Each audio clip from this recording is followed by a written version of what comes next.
जय मसीह की परमेश्वर के नाम की महिमा हो। आज हम देखेंगे लाल समुद्र पार करना, और ये हमें देखने को मिलता है निर्गमन की किताब उसका 14वां अध्याय की पहली से लेकर 31वीं आयत तक, अर्थात पूरा का पूरा 14वां अध्याय आज हम निर्गमन का पढ़ने वाले हैं। यदि आपके पास बाइबल है और आपके पास बाइबल सोसाइटी ऑफ इंडिया की बाइबल है तो आपको 84 नंबर पेज पर भी मिल जाएगा। नॉर्मल बाइबल है तो आपको निर्गमन की किताब उसका 14वां अध्याय हमारे साथ खोलना पड़ेगा। लाल समुद्र का पार करना, ये जो घटना है ये बाइबल की काफी पॉपुलर घटना है, और इस घटना के बारे में सभी जानते हैं कि किस प्रकार से इजरायलियों ने है वो लाल समुद्र पार किया था। आज हम इस यात्रा को आपके साथ देखते हैं। यहोवा ने मूसा से कहा, इजरायलियों को आज्ञा दे कि वे मिगदोल और समुद्र के बीच पिपा हिरोत के सम्मुख बाल पसोन के सामने अपने डेरे खड़े करें। उसी के सामने समुद्र के तट पर डेरे खड़े करें। तब फिरौन इजरायलियों के विषय में सोचेगा, वे देश की उलझनों में फंसे हैं और जंगल में घिर गए हैं। और यहाँ पर परमेश्वर ने बताया कि आपने अपने डेरे समुद्र और ये जो प्रदेश है बालस्पोन, यहाँ के बीच में खड़े करने हैं और यहीं पर कुछ समय रुकना है। जब आप अपने डेरे यहाँ खड़े करोगे, कुछ देर रुकोगे, तो फिर फिरौन सोचेगा कि ये लोग हैं वो जंगल में फंसकर रह गए हैं, अब ये मुसीबत में आ गए हैं और अब सही मौका है इनसे जूत बजाने का, इनसे लड़ाई लड़ने का। और इसीलिए फिरौन ऐसा सोचे, इसलिए परमेश्वर ने विशेष रूप से इनको इस स्पेशल जगह के ऊपर है, समुद्र के पास है, वो इनके डेरे खड़े करवाए। डेरे खड़े कराने का मतलब कुछ दिन है ये विश्राम करते थे चलते चलते, ऐसा नहीं है कि रात दिन चलते रहते थे, तो कुछ देर ये विश्राम करे। तो वो जगह परमेश्वर ने चुनी थी इजरायलियों के लिए। चौथी आयत कहती है, तब मैं फिरौन के मन को कठोर कर दूंगा और वह उनका पीछा करेगा। तब फिरौन और उसकी सारी सेना के द्वारा मेरी महिमा होगी और मिस्री जान लेगी कि मैं यहोवा हूँ। और उन्होंने वैसा ही किया।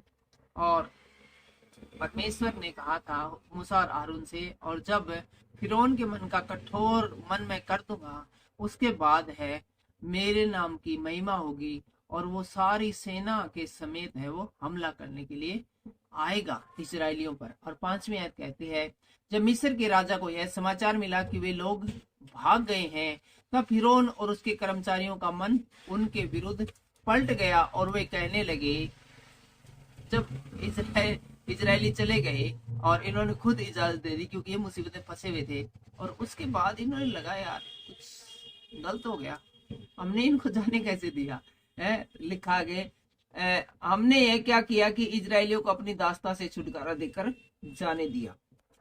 तो इन लोगों को बड़ा ये अपने आप को लूटा पीटा सा महसूस करने लगे फिरौन का राजा और कर्मचारी की हमने क्या किया, हम ताकतवर, हम पावरफुल, हमारे गुलामों को हमने ऐसे ही जाने दिया, और वो भी इतने सारे गुलामों को, तो हमसे ये बहुत बड़ी भूल हो गई है, गलती हो गई, ऐसा ही सोचने लगे। तब उसने अपना रथ जुतवाकर और अपनी सेना को संग लिया, और फिरौन ने कहा, नहीं भाई वापिस लेके आता हूँ इनको, मेरा रथ जोतो।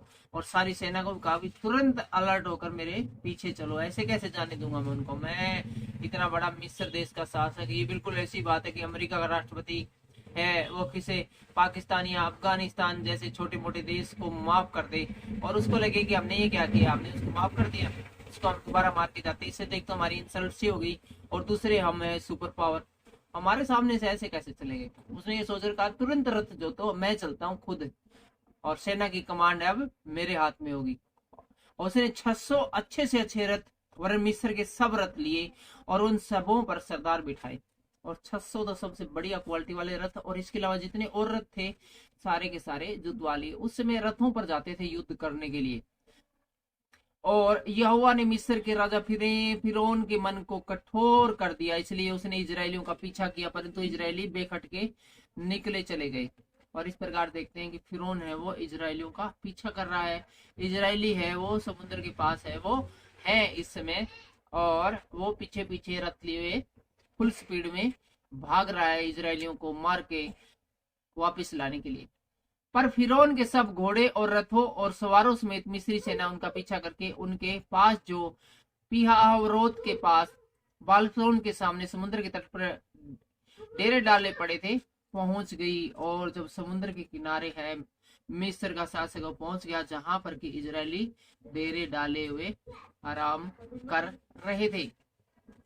तब फिरौन निकट आया, तब इजरायलियों ने आंख उठाकर क्या देखा कि मिस्री हमारा पीछा किए चले आ रहे हैं, और इजरायली अत्यंत डर गए और चिल्ला कर यहोवा की दुहाई दी।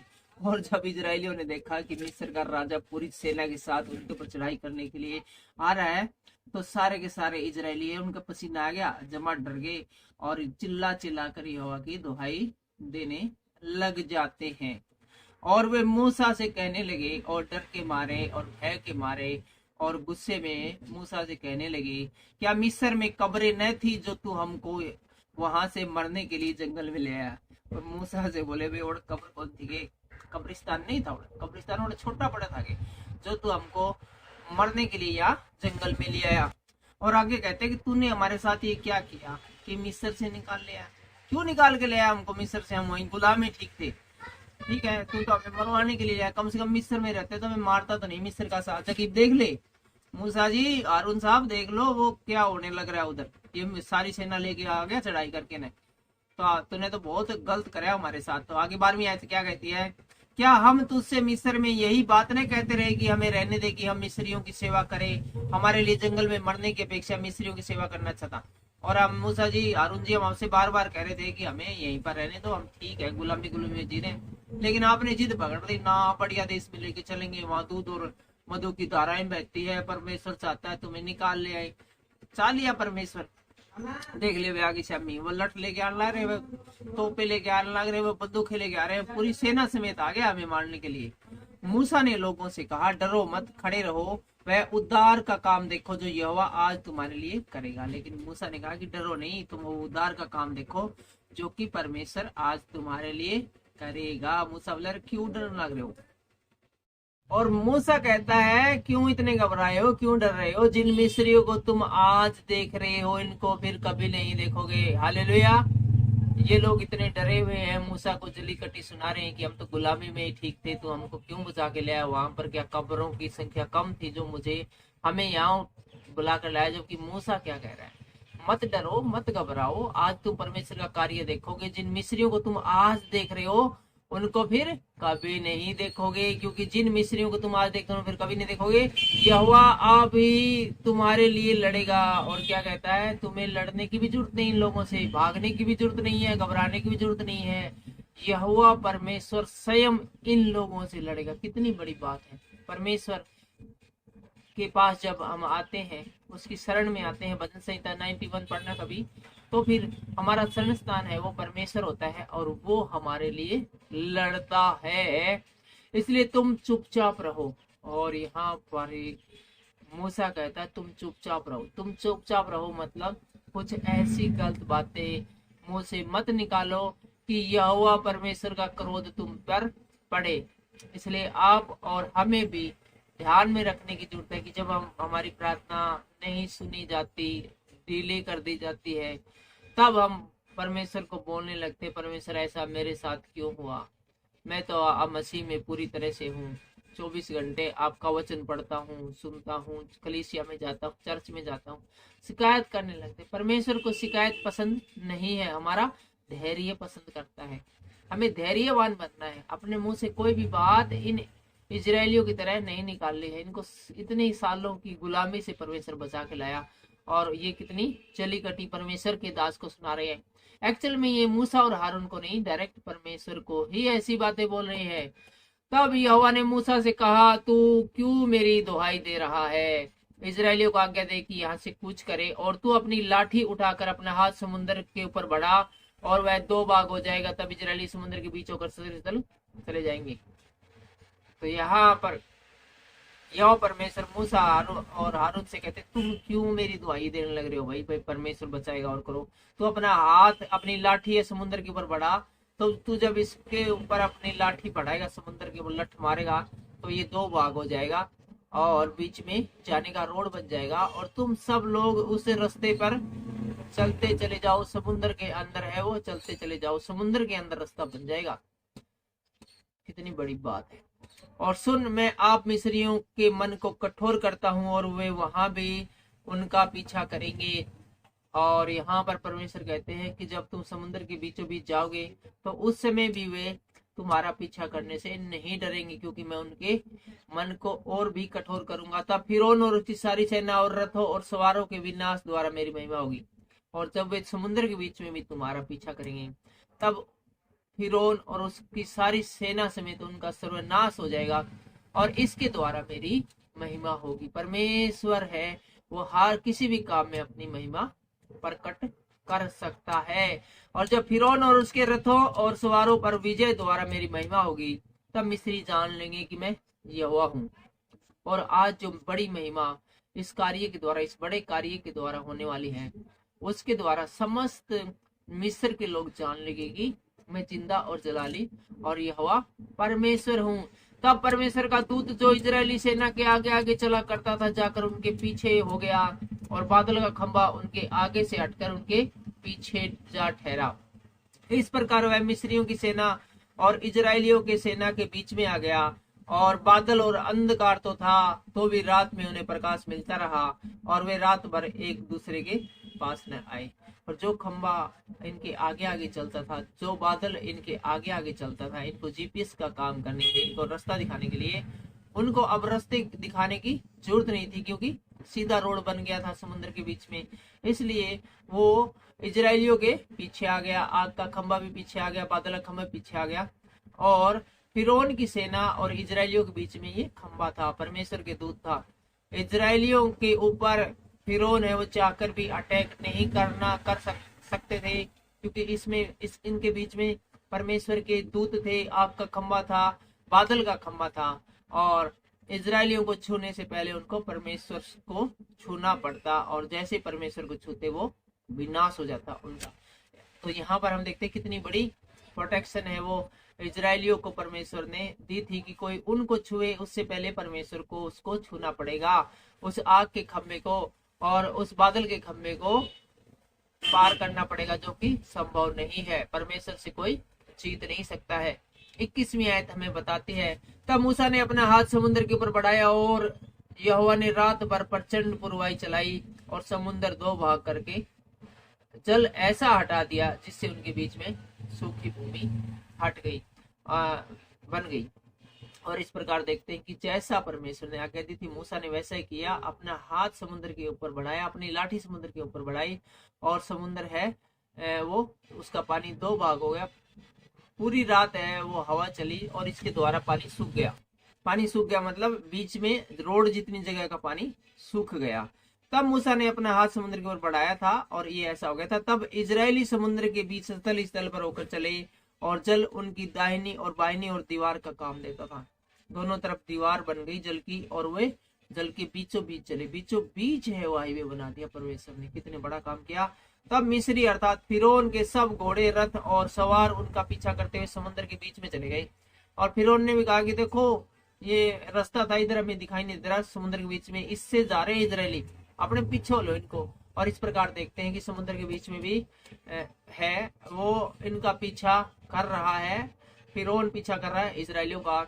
और रात के अंतिम पहर में यहोवा ने बादल और आग के खंबे में से मिस्रियों की सेना पर दृष्टि करके उन्हें घबरा दिया, और उनके रथों के पहियों को निकाल डाला, जिससे उनका चलना कठिन हो गया। तब मिस्री आपस में कहने लगे, आओ हम इजरायलियों के सामने से भागे, क्योंकि यहोवा उनकी ओर से मिस्रियों के विरुद्ध युद्ध कर रहा। और यहाँ पर देखते हैं कि परमेश्वर ने है उनको आग के खंबे और बादल के खंबे के द्वारा घबरा दिया। तो हम यहाँ पर देख रहे हैं कि इजरायली है वो पूरी तरह से है वो सुरक्षित है, जबकि जो मिस्र के लोग हैं वो सब के सब डर गए, घबरा गए, मिस्री सेना घबरा गई, और उनको ये एहसास हो गया कि परमेश्वर उनकी ओर से लड़ रहा है। और हम करते हैं कि हमें इनसे परमेश्वर से लड़ना संभव नहीं है, हम पीछे मुड़कर भाग जाते हैं और अपनी जान बचाते हैं। और आगे 26वीं आयत में कहते हैं, फिर यहोवा ने मूसा से कहा, अपना हाथ समुद्र के ऊपर बढ़ा कि जल मिस्रियों और उनके रथों और सवारों पर बहने लगे। और यहाँ पर तुरंत जब ये पीछे भागने लगे, पीछे मुड़कर समुद्र के बीच से, यहोवा परमेश्वर ने मूसा आज्ञा दी कि अपना हाथ बढ़ा, और लठ है वो पानी में मार ताकि ये जो जल है ये इनके ऊपर आ जाए और इसमें मिस्री डूब मरे। तब मूसा ने अपने हाथ समुद्र के ऊपर बढ़ाया और भोर होते होते क्या हुआ कि समुद्र फिर ज्यों का त्यों हो गया और मिस्री उल्टे भागने लगे, परंतु यहोवा ने उनको समुद्र के बीच में ही झटका दिया। और हम देख रहे हैं कि वो वापस भागने लगे, लेकिन पीछे मुड़ के मूसा ने अपना हाथ है वो जिस तरफ से मिस्री आ रहे थे उस तरफ बढ़ा दिया, तो पानी फिर से है वो मिक्स होने लगा और जो रोड उनके पीछे रह गया था वो फिर से खत्म होने लगा धीरे धीरे। और इस प्रकार से है वो मिस्री है वो डूबने लगे और परमेश्वर ने उनको ऐसा झटका दिया कि समुद्र के बीच में ही वो डूबने लगे। और जल के पलटने से जितने रथ और सवार और इजरायलियों के बीच समुद्र में आए थे वे सब वरन फिरौन की सारी सेना पानी में डूब गई और उसमें से एक भी न बचा और सब के सब समुद्र के बीच में है वो डूब के मर गए। वे मिस्री जो कि इजरायलियों का पीछा कर रहे थे उनको मारने आए थे, फिरौन भी डूब गया शायद, परंतु इजरायली समुद्र के बीच सतल स्थल होकर चले गए और जल उनकी दाहिनी और बाईनी ओर दीवार कांप देता, लेकिन इजरायली समुद्र के बाहर चले गए। हालेलुया। इस प्रकार यहोवा ने उस दिन इजरायलियों को मिस्रियों के वश से छुड़ाया और इजरायलियों ने मिस्रियों को समुद्र के तट पर मरे पड़े हुए देखा। और समुद्र के तट के ऊपर जहां इजरायली आगे निकले तो वहां पर देखा कि उनसे भी आगे मिस्रियों की लाशें पड़ी हुई है। और यहोवा ने मिस्रियों पर जो अपना पराक्रम दिखाया था उसको देखकर इजराइल ने यहोवा का भय माना और यहोवा पर और उसके दास मूसा पर भी विश्वास किया। और इतना बड़ा जो चमत्कार परमेश्वर की ओर से हुआ था इसके द्वारा इजरायलियों का मन है वो प्रसन्न हो गया और उन्होंने परमेश्वर का भय माना। और हारून और यहोवा और हम देख रहे हैं मूसा, तीनों पर इजरायलियों ने बड़ा भरोसा इस घटना के द्वारा किया। आज की इस वीडियो में इतना ही, आगे हम देखेंगे मूसा का गीत। फिलहाल इतना ही, सबको जय मसीह।